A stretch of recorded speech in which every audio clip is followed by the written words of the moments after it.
Hey guys, Melman here, just on the call today. Supposed to be speaking with a couple of people today, so I'm not sure. I'm trying to get a hold of Hannah Miles from South Africa. I've been trying to get a hold of her a couple of times now, but we have got our times, it looks like, maybe crossed. I believe she might be in Australia, and her time, I think, is Thursday morning coming up here now. She's got a Thursday morning for her, but my Wednesday afternoon, I think we may have crossed our times, and hopefully I'm going to have her online here now in just a moment.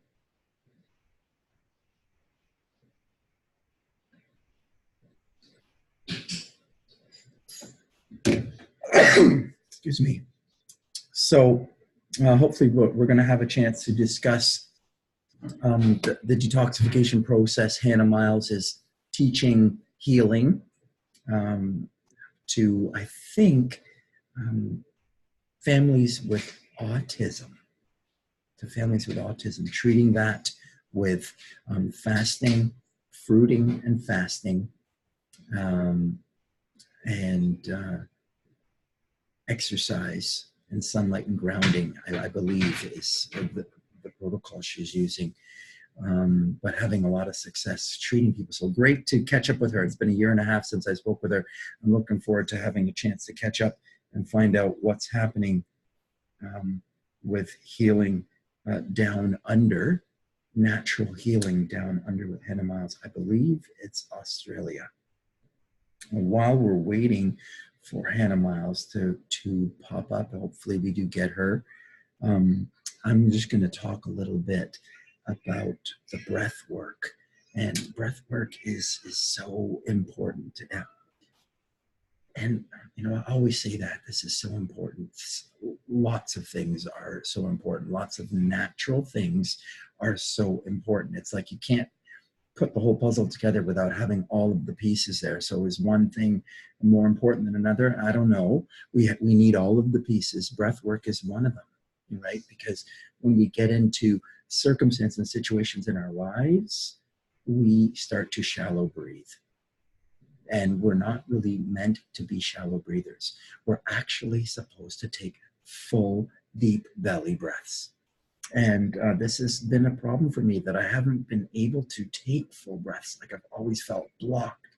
And now, as I awaken more and realize, as my frequency comes up and my body heals, my life heals, and I feel my being upgrading, and I see my energy higher, and me needing less sleep and being able to be present and aware and out of my fog and out of my days more often, without having a coffee, or without needing food, or without needing something or having something or getting something in order for that to happen.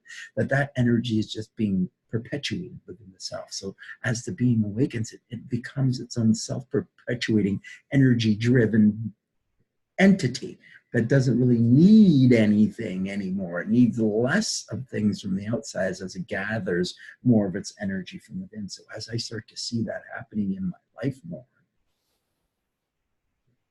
I notice myself able to take a fuller breath.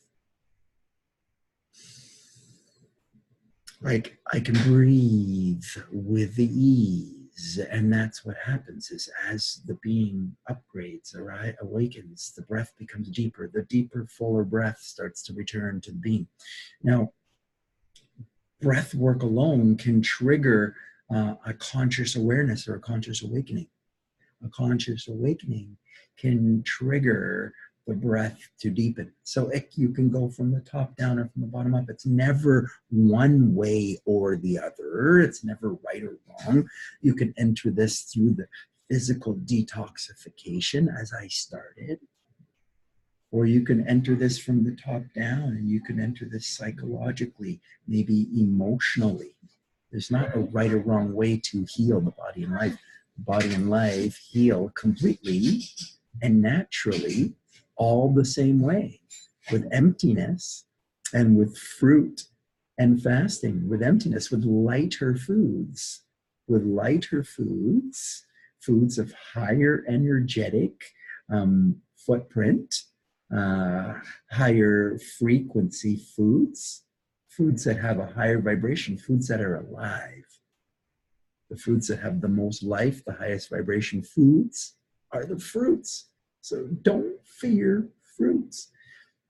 There's a big scare out there on sugar, and it's part right and part way off track. And it's got people so scared of sugar that they don't eat fruit. Whoa, we got someone here. This is not Hannah Miles, but it looks like it's going to be Peter Easy. Peter Easy? Let's see.